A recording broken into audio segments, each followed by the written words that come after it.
Hello everyone, मी जाकीर शेख, संचालक vision academy Gokunda Kinwat. आज आपण वनरक्षक भरतीतील प्रश्नांवर आधारित चर्चा करणार आहोत. मागील 2023 मध्ये झालेले जे पेपर्स आहेत, शिफ्ट क्रमांक 1 2 ऑगस्ट 2023 ला झालेला पेपर आहे. याविषयी आज आपण चर्चा करूयात. तत्पूर्वी वनरक्षक भरतीचा अभ्यासक्रम काय असतो याविषयी थोडी आपण चर्चा करू. येत्या काळामध्ये वनरक्षक भरती होणार आहे आणि जे विद्यार्थी वनरक्षक भरतीचा अभ्यास करत आहेत त्यांनी या 4 विषयांचा अभ्यास करावा. सामान्य ज्ञान व चालू घडामोडी 15 प्रश्न असतात 30 गुणासाठी. त्यानंतर दुसरा विषय आहे मराठी व्याकरण, 15 प्रश्न 30 गुण. त्यानंतर तिसरा विषय आहे बुद्धिमत्ता, 15 प्रश्न 30 गुण. आणि इंग्रजी विषय असतो 15 प्रश्न आणि 30 गुण. असा 120 गुणांचा 60 प्रश्नांचा हा पेपर असतो. जे विद्यार्थी पोलीस भरतीची तयारी करत आहेत यांचे तर वरील 3 विषय अभ्यास केलेलेच असतात. तुम्हाला फक्त इंग्रजी विषयाचा बेसिक अभ्यास करावा लागतो. तर वनरक्षक भरतीत कशा प्रकारचे प्रश्न विचारतात हे आज आपण चर्चा करूयात. तर पहिला प्रश्न पहा.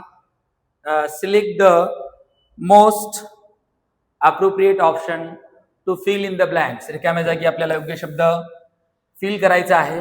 तर प्रश्न असा आहे, the car crash the divider. Car डिवायडरवर आदळली. हा जो प्रश्न आहे या प्रश्नाला 4 पर्याय आहेत. ॲट, फ्रॉम, इनटू आणि अप हे 4 ऑप्शन्स आहेत. तर इथं योग्य तो प्रिपोजिशन आपल्याला निवडावं लागेल. सदरील प्रश्न प्रिपोजिशनवर आधारित आहे. तर या प्रश्नाचं जे उत्तर आहे इनटू हा करेक्ट आहे. कारण असं आहे, ॲट म्हणजे एक परिसरचा भाग असतो. इथं द डिवायडर शब्द आहे.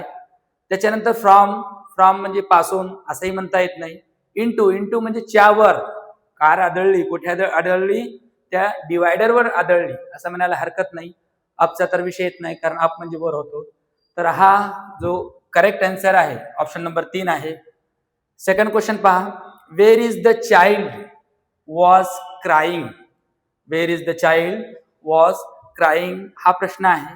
4 ऑप्शन्स आहेत, शी, हू, इट आणि विच. या प्रश्नामध्ये रिलेटिव्ह प्रोनाउन आन्सर एक्सपेक्टेड आहे.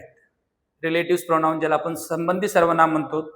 तर इथं 2 ऑप्शन आहेत, हू एक आहे, विच एक आहे, ज्यांचा वापर आपण रिलेटिव्ह प्रोनाउन म्हणून करतो. परंतु या वाक्यासाठी सुटेबल आन्सर मात्र हू आहे. याचं कारण असं आहे, कारण चाइल्डसाठी हू वापरू शकतो आपण, जसं की where is the child who was crying. कारण विच सुद्धा वापरता येते, परंतु ज्या नामाविषयी माहिती सांगत आहे तो नाम एखादं नॉन लिव्हिंग थिंग असेल किंवा एखादी वस्तू असेल, प्राणी असेल, त्यासाठी आपण विच वापरू शकतो. तर करेक्ट आन्सर मात्र कोणता याच्यातला? हू आहे. नेक्स्ट क्वेश्चन पहा. Select the most appropriate meaning of the given proverbs. प्रोवर्ब्सचा आपल्याला अर्थ लिहायचा आहे. पहा. Don't put all your eggs into one basket. या प्रोवर्ब्सला अनुसरून याचा अर्थ काय होतो हे इथं आपल्याला विचारण्यात आलेला आहे. ज्यांना म्हणींचा अभ्यास वगैरे असेल तर सदरील विद्यार्थी याचं उत्तर लिहू शकतात. कारण याचा मराठीत अर्थ काय होतो की एका उत्पन्नावर अवलंबून राहू नका. राईट. तर पहा, ज्यांना मराठीत अर्थ समजला तर यांना पर्यायातून उत्तर काढता येते. Don't risk everything in one business. संपला विषय, इथे संपला. कारण एका बिझनेसवर, एका उत्पन्नावर अवलंबून राहू नका, अनेक पर्याय बनवा असा याचा अर्थ होतो. तर ऑप्शन नंबर 1 हाच करेक्ट आहे. बाकी जे उर्वरित 3 ऑप्शन आहे, don't talk to everyone you meet, हे सुद्धा इरिलेटेड आहे. Don't keep your food uncovered. त्याच्यानंतर तिसरा नेक्स्ट जो ऑप्शन आहे, don't ask anyone for help, हा सुद्धा इरिलेटेड आहे. नेक्स्ट पहा. Question number 4. Select the correctly spelled sentence. काय म्हटलेलं आहे? करेक्टली स्पेल्ड सेंटेन्स आहे. आपल्याला इथं योग्य स्पेलिंग असलेला शब्द निवडायचा आहे आणि खूप बेसिक आहे. तर चार पर्याय पहा. We lost the receipt given by the shopkeeper. We lost the receipt given by the shopkeeper. We lost the receipt given by the shopkeeper. We lost the receipt given by the shopkeeper. या चारही वाक्यात एक शब्दाची spelling आपल्याला वेगळी दिसते. पहा, हे जे चार ऑप्शन आहेत त्याच्यामध्ये योग्य ते स्पेलिंग निवडायचे आहे. तर रिसीटची जी प्रॉपर स्पेलिंग आहे ती कोणती आहे? RECEIPT ही करेक्ट स्पेलिंग आहे. तर याचा जो आन्सर आहे ऑप्शन नंबर 2 हे करेक्ट आन्सर आहे. हा, नेक्स्ट क्वेश्चन पहा. क्वेश्चन नंबर 5 आहे. काय म्हणलेलं आहे? Select the option that can be used as one word substitute for the underlined group of words. Okay, तर आपल्याला इथं अधोरेखित केलेल्या शब्दांसाठी योग्य तो शब्द निवडायचा आहे. तर प्रश्न काय म्हणतो? Tania's answer to something someone has said came immediately. तर याच्यामध्ये answer to something to someone has said या शब्दांचा वन वर्ड मध्ये आन्सर जो येतो तर तो आहे मराठीमध्ये ज्याला आपण प्रतिउत्तर म्हणतो. तर प्रतिउत्तरसाठी चार ऑप्शन आहेत: talk, question, reply and turn. तर याच्यामध्ये योग्य तो उत्तर जो आहे, उत्तर कोणता? याच्यामध्ये रिप्लाय हा आन्सर याचं करेक्ट आहे. म्हणजे अनेक शब्दाबद्दल म्हणजे शब्दसमूहाबद्दल एक शब्द आपल्याला निवडायचा आहे. ओके, त्यानंतर पहा नेक्स्ट क्वेश्चन आहे. क्वेश्चन नंबर 6 काय म्हणलेलं आहे?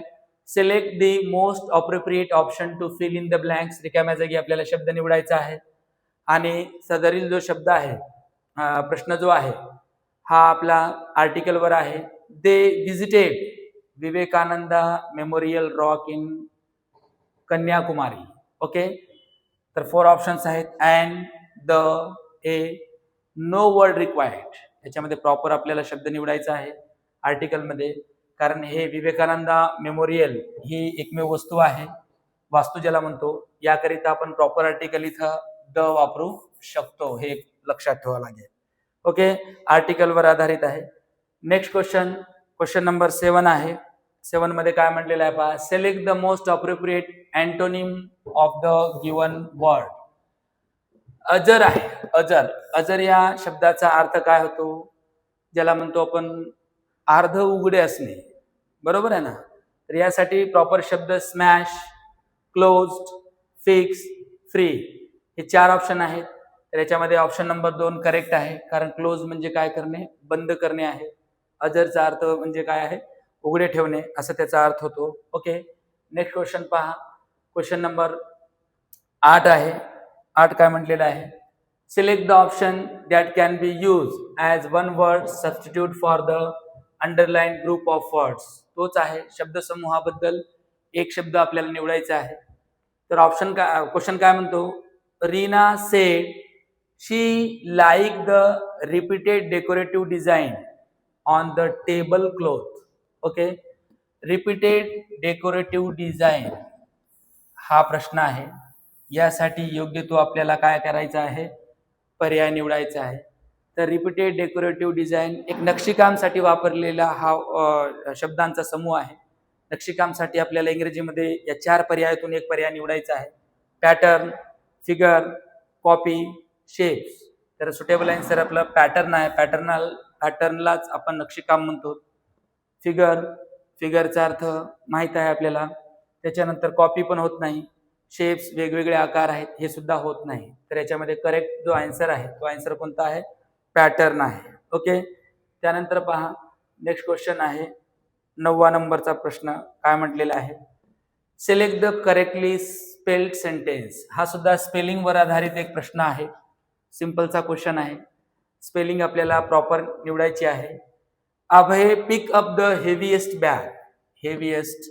Okay, Abhay pick up the heaviest. इथं सुद्धा तोच आहे. Abhay pick up the heaviest bag आणि त्याच्यानंतर Abhay pick up the heaviest bag. याच्यामध्ये हेवीएस्ट शब्दाची स्पेलिंग करेक्ट कोणती आहे ती निवडायची आहे. तर याच्यामध्ये करेक्ट आन्सर आपल्याला माहित आहे ऑप्शन नंबर 2 हे काय आहे करेक्ट आहे. HEABIEST ही स्पेलिंग याची अचूक आहे. अचूक स्पेलिंग आपल्याला निवडायची आहे. ओके. त्याच्यानंतर नेक्स्ट क्वेश्चन पहा. क्वेश्चन नंबर 10 थोडा लेंदी आहे. काय म्हटलेलं आहे? Sentences of a paragraph are given below in jumbled order. Jumbled order. Arrange the sentences in the correct order to form a meaningful and coherent paragraph. दिलेले 4 पर्याय आहेत आणि पॅराजम्बल्ड मध्ये एखाद्या घटकाची माहिती दिलेली असते आणि त्या घटकाला अनुसरून आपल्याला दिलेल्या वाक्यांचा योग्य तो क्रम लावा लागतो. याच्यामध्ये क्रम बदलून दिलेला असतो आणि असे प्रश्न सॉल्व्ह करताना सर्वप्रथम हे 4 जे ऑप्शन्स आहेत पॅराग्राफ मधील जे वाक्य आहेत पॅराग्राफचे वाक्य आहेत ते यांची सुरुवात कुठे झाली, सुरुवातीच्या नंतरचा वाक्य कोणता आहे, मग वाक्य कशाविषयी माहिती सांगतो हे पहिलं आपल्याला समजून घ्यावं लागेल. प्रश्नाचा अर्थ समजल्याशिवाय असे प्रश्न सोडवता येणं अवघड आहे कारण त्याचा अर्थच नाही समजला तर क्रम काय लावणार आहे. तर काय म्हणतो पहा, पहिला जो ए पर्याय आहे फॉर अन एक्झाम्पल. बघा सुरुवातच फॉर अन एक्झाम्पल न झाली याचा अर्थ काहीतरी सुरुवातीला बोललेला आहे म्हणजे पहिला ए जो ऑप्शन आहे हा सुरुवातीचा वाक्य असू शकत नाही. तरी काय म्हणतो पहा, the effluents from the Mathura refinery affect the marble exteriors of the Taj Mahal in Agra. एफ्लुएंट्सचा अर्थ काय होतो, दूषित द्रव्य. मथुरा रिफायनरी मधून पडणारे दूषित द्रव्य आग्राच्या ताजमहलच्या मार्बलवर विपरीत परिणाम करत आहेत. ओके, हा पहिला वाक्य झाला. Thus unless these deterrents are attended to the tourism industry will not flourish. आणि अशा प्रकारच्या घटकामुळे पर्यटन क्षेत्राचा विकास होणार नाही कारण ताजमहल एक पर्यटन स्थळ आहे आणि पर्यटन स्थळाची काळजी घेतलं तर तो पर्यटन स्थळ टिकून राहणार आहे. थर्ड जो ऑप्शन आहे, several factors have had a negative impact on the arrival of visitors to India. बरेच घटक आहेत ज्या घटकामुळे पर्यटकांना बाधा निर्माण करत आहेत. कोणते कोणते आहेत? Another example is that the beautiful beaches in India are gradually turning into rubbish dumps because of garbage left behind. पहिला इथं मथुरा रिफायनरी विषयी बोललेला आहे. तर दुसरा एक कारण इथं सांगितलेलं आहे. तो कारण कोणता आहे की भारताच्या समुद्र किनाऱ्यावर असलेले जे बीचेस आहेत त्या बीचेसवर कचऱ्यांचा सुद्धा ढीग वाढत चाललेला आहे आणि याचा ही परिणाम टुरिझम इंडस्ट्रीवर होत आहे. तर थोडक्यात हा जो पॅसेज आहे हा पॅसेज कशाविषयी माहिती सांगतो की टुरिझम क्षेत्रात विपरीत परिणाम करणाऱ्या घटकांविषयी बोललेला आहे. तर याच्यामध्ये पहिला जो वाक्य आहे, पहिला वाक्य कोणता येईल, हा येईल. कोणता? हा. Several factors have had a negative impact. बरेच घटक आहेत जे विपरीत परिणाम करत आहेत. Visitors to India. ओके, भारताला व्हिजिट करणाऱ्या व्हिजिटर विषयी. आणि त्याच्यामध्ये सेकंड सेंटेन्स कोणता घेता येईल आपल्याला, फॉर एक्झाम्पल. इथे की उदाहरणाच्या स्वरूपात दिलेलं आहे की मथुरा रिफायनरीवरून येणारा जो दूषित घटक आहे ताजमहलच्या मार्बलवर परिणाम करत आहे. हा सेकंड झाला. थर्ड सेंटेन्स कोणतं घेता येते, अनदर एक्झाम्पल म्हणलेलं आहे. फॉर एक्झाम्पल आणि अनदर एक्झाम्पल. पहा, ही बी एक क्ल्यू आपल्याला लक्षात ठेवता येईल की is that the beautiful beaches. बीचेसवर सुद्धा कचऱ्याचं प्रमाण वाढत चाललेलं आहे. हा सुद्धा एक बाधा निर्माण करणारा घटक आहे. त्याच्यानंतर लास्ट जो आहे दस, असे जे घटक आहेत, unless these deterrents are attended to the tourism industry will not flourish. जर असे घटक जर वाढत असेल तर काय आहे, टुरिझम इंडस्ट्रीचा विकास होणार नाही. म्हणजे ऑप्शन नंबर हे बी जो आहे हा शेवटी येतो. तर आपण बघूयात, म्हणजे ऑप्शन नंबर ए हा काय आहे याच्यातला करेक्ट ऑप्शन आहे. CADB. हा. 11वा प्रश्न पहा, the select the most appropriate meaning of the given idioms. याचा आपल्याला अर्थ पाहायचा आहे. काय म्हटलेलं आहे, to be like a fish out of water. आता या इडियमचा अर्थ काय होतो की ज्याला अस्वस्थ वाटणे म्हणतो आपण. अस्वस्थ वाटणे, यासाठी 4 ऑप्शन आहेत. अस्वस्थ वाटण्यासाठी to be thirsty and dry नाही, to be in a safe place हा सुद्धा नाही. टू फील व्हेरी कम्फर्टेबल हा सुद्धा नाही. अस्वस्थ विषयी बोललेला आहे. To feel awkward and unhappy हा ऑप्शन नंबर 4 करेक्ट आहे. का तर याच्यामध्ये अस्वस्थपणाविषयी इथं बोललेलं आहे. नेक्स्ट क्वेश्चन पहा. त्याच्यानंतर क्वेश्चन नंबर 12 आहे. Sentence of a paragraph are given below in jumbled order. Arrange the sentences in the correct order to form a meaningful and coherent paragraph. इथं पॅराजम्बलवर आधारित क्वेश्चन आहे पॅराजम्बलचा. तर याविषयी आपण चर्चा करू. आणि पॅराजम्बलचे जे असतात, थोड्या वेळापूर्वीच आपण चर्चा केलो की विशिष्ट घटकाची माहिती दिलेली असते आणि तो घटक त्याचा योग्य क्रम आपल्याला लावा लागतो. ऍक्च्युली ही संकल्पना 10वीला सुद्धा आहे. क्वेश्चन नंबर 5 मध्ये बी मध्ये जंबल क्वेश्चन सुद्धा विचारतात 2 मार्कासाठी. तर बेसिक आहे, एक आकलनावर आधारित हा प्रश्न आहे. तर पहा काय म्हटलेलं आहे. तर ही 4 पर्याय कोणाविषयी माहिती देतात काय नाही हे बघूया. The Indian elephant is a cultural symbol throughout Asia. Okay, that is because the tiger is called the national animal. Okay, in India it has been chosen as the national heritage animal. D option. There are about 28,000 elephants in India and 25% of them are in Karnataka. तर सदरील 4 जे वाक्य आहे हे हत्तीविषयी माहिती दिलेली आहे. तर याच्यामध्ये पहिला जो आहे याचा क्रम एक बरोबरच आहे. का तर याच्यामध्ये काय म्हटलेलं आहे, the Indian elephant is a cultural symbol throughout Asia. भारतीय हत्ती जो आहे एशियामध्ये काय एक सांस्कृतिकचा प्रतीक आहे. हे वाक्य करेक्ट आहे.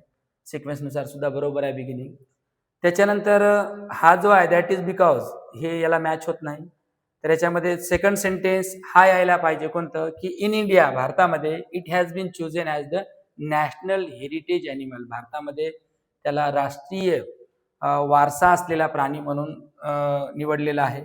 त्याच्यानंतर तिसरा जो आहे, तिसरा आपण हे घेऊ शकतो दॅट इज म्हणून because the tiger is called the national animal. वाघ मात्र आपला राष्ट्रीय प्राणी म्हणून आपण निवडलेला आहे. आणि चौथा जो आहे, there are about 28,000 elephants in India. भारतामध्ये सुमारे 28,000 हत्ती आहेत. त्यापैकी 25% जे आहेत, 25% कुठे आहेत, कर्नाटकामध्ये आहेत. ओके, तर याचा क्रम आपल्याला कोणता आहे, 4 आहे. तर याच्यामध्ये आपल्याला सिक्वेन्सनुसार जर पाहिलो आपण कोणतं येते याच्यामध्ये, ए सी बी आणि डी ऑप्शन नंबर 3 करेक्ट आहे. ओके, त्यानंतर नेक्स्ट क्वेश्चन बघा. Select the most appropriate option to fill in the blanks. इथं आपल्याला योग्य रिकाम्या जागी भरायची आहे योग्य ठिकाणी. Have you ever seen rainbow हा जो क्वेश्चन आहे आर्टिकलवर आधारित आहे. इथं आपल्याला one and no word required a हे आपल्याला वापरायचं आहे. तर इथं आपल्याला रेनबोसाठी जो शब्द आहे आपण इथं नक्कीच कोणता वापरू शकतो, ए वापरतो. काउंटेबल पण आहे, वनचा तर विषय नाही. अँड वॉवेलसाठी वापरतो. नो वर्ड रिक्वायर्ड हा तर विषयच नाही. Okay, option number 4 is correct. त्याच्यानंतर बघा नेक्स्ट क्वेश्चन, क्वेश्चन नंबर 14 आहे. Select the most appropriate option to fill in the blanks. हा सुद्धा रिकाम्या जागी आपल्याला योग्य पर्याय निवडायचा आहे, रिकाम्या जागी योग्य शब्द निवडायचा आहे. Navin is in my class in a different section. Okay, option आहे इफ, बट, सो आणि अँड. हे 4 शब्द आहेत. या 4 शब्दापैकी योग्य सुसंगत असा शब्द जो आहे तो शब्द कोणता आहे, बट आहे. का नवीन इज इन माय क्लास माझ्या वर्गात आहे, परंतु तो एका वेगळ्या सेक्शन मध्ये आहे. हा वाक्य मिनिंगफुल अर्थपूर्ण बनतो, म्हणून इथं ऑप्शन नंबर 2 हे करेक्ट आहे. ओके, त्यानंतर पहा.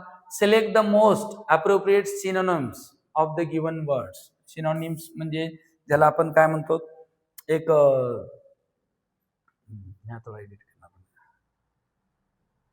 क्वेश्चन नंबर 15 जो आहे, select the most appropriate synonyms of the given word हा आहे. याच्यामध्ये पहा ट्रँक्युअल आहे. ट्रँक्युअलचा अर्थ ज्याला आपण अशांत म्हणतो. मग यासाठी शांत शब्द आपल्याला कोणता आहे पाहायचा आहे. सॉफ्ट तर नाही. त्याच्यानंतर दुसरा कोणता आहे, डिफिकल्ट हा सुद्धा नाही. हार्ड हा सुद्धा नाही. काम म्हणजे शांत आहे. सिनॉनिम्स म्हणजे सिमिलर वर्ड आपल्याला इथं फाइंड करायचा आहे. हा एक मुद्दा लक्षात ठेवा. अशा प्रकारे आज आपण वनरक्षक भरती 2023 मध्ये TCSने घेतलेले जे पेपर्स आहेत त्याचं आज आपण इथं सविस्तर प्रश्नांचं स्पष्टीकरण पाहिलेलं आहे. जे विद्यार्थी वनरक्षकची तयारी करत आहेत त्यांनी कॉन्फिडेंटली तयारी करा. इंग्रजी व्याकरणावर आधारित 15 प्रश्न असतात आणि त्याच्यात व्होकॅब्युलरीचा पण भाग आहे आणि काही भाग कॉम्प्रिहेन्शनवर सुद्धा आहे आणि दर्जा मात्र त्याचा 12वी लेवलचा आहे. ओके, तर येत्या काळातील भरतीसाठी तुम्हाला नक्कीच ह्या प्रश्नांचा फायदा होईल. पुढील व्हिडिओत भेटूयात, अजून असेच काही प्रश्न घेऊ. Okay, thank you.